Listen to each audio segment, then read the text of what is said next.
Demand is one of the most important concepts in economics, but what most people miss in this seemingly simple concept is the motivation that drives purchases among buyers. You often hear people say they want to buy, which might be separate from what they will actually pay for. This video, based on an excerpt from Chapter 3 of Invisible Hand, Visible Profit, uncovers the nuances of how demand works, what really shifts it, and how that distinction impacts business decisions. There is a sharp distinction between demand and desire, which often derails decisions in businesses.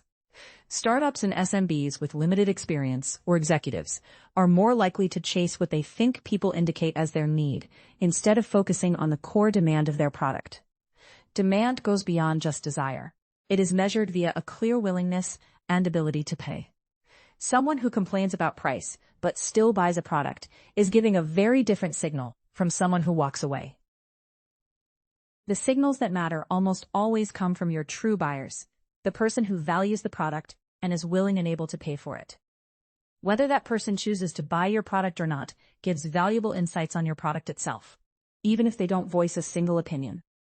On the other hand, a person that is not in the market for your product might have multiple opinions, which should not drive your business decisions. That is why businesses need to watch behavior in the market, not just opinions of non-purchasers. The law of demand says that when price rises, quantity demanded falls, all else being constant. The reason is not mysterious. A higher price can make the product less attractive compared to its alternatives. Moreover, higher prices also reduce what a buyer's income can effectively be spent on. If the price of black t-shirts increases, people could choose to switch to buying blue t-shirts instead, demonstrating the substitution effect of higher prices. On the other hand, if they choose to continue buying black t-shirts, they can buy fewer t-shirts with their budgets when the price rises, which is called the income effect. The forces from the substitution effect and the income effect push in the same direction. For anyone making business decisions, that means price is never just a number. It changes the market choices people perceive they have, and thus impacts their behaviors. This is one of the biggest practical distinctions in economics. If your own price changes and sales move in response, that is movement along the demand curve. The curve itself has not changed because buyers' underlying willingness to pay is still the same, and the range of prices in your industry might not have changed at all. However, if your sales rise or fall while price stays unchanged, then the demand curve may have shifted because something external changed in the market. Always investigate the cause of sales shifts before you start solving the wrong problem. 4 major factors, alongside many smaller ones, can shift the entire demand curve. Preferences can change quickly, especially when products gain or lose cultural relevance. Income levels of consumers can increase or decrease the demand for certain products. Most products are normal goods, where demand rises with income, while inferior goods lose demand as buyers trade up. Think of something like the demand for instant noodles among students. After getting a job, when income rises, they are less likely to buy more instant noodles. They will reduce the consumption of instant noodles in favor of higher-priced foods. The impact of substitute goods and their prices is often felt in a market. For instance, when rice gets more expensive, the demand for noodles can rise, even if there are no price changes in the noodles market. Complementary goods can also impact sales of a given good. For example, when the demand for smartphones increased, the demand for various apps increased too. These patterns are not random, and identifying and mapping these to your own sales can help you to make better decisions regarding your own product. Your prices relative to the market prices send signals to your buyers as well.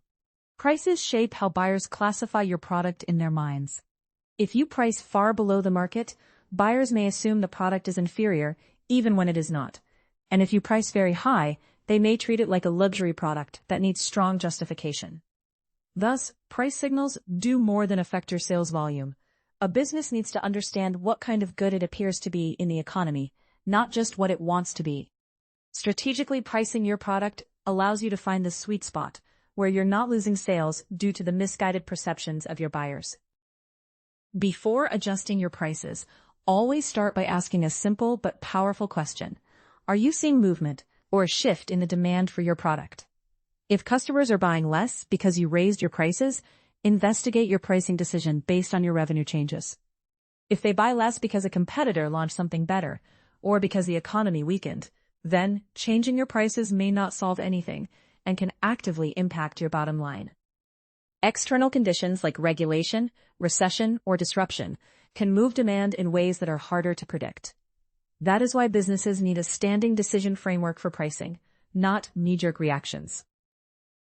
Price elasticity of demand measures how much quantity demanded changes when price changes by 1%. In practice, businesses often talk around this idea without measuring it well. Buyers are typically less reactive to price changes for essential goods and products, and more reactive to items that fall into the nice-to-have categories. It is essential to remember that elasticity is not fixed for a product across all the ranges of price in the market. It depends on where price sits on the demand curve and how steep the curve is at that point. So the same price change can produce different results in different parts of the market. Thus, the price sensitivity is often different in different price zones.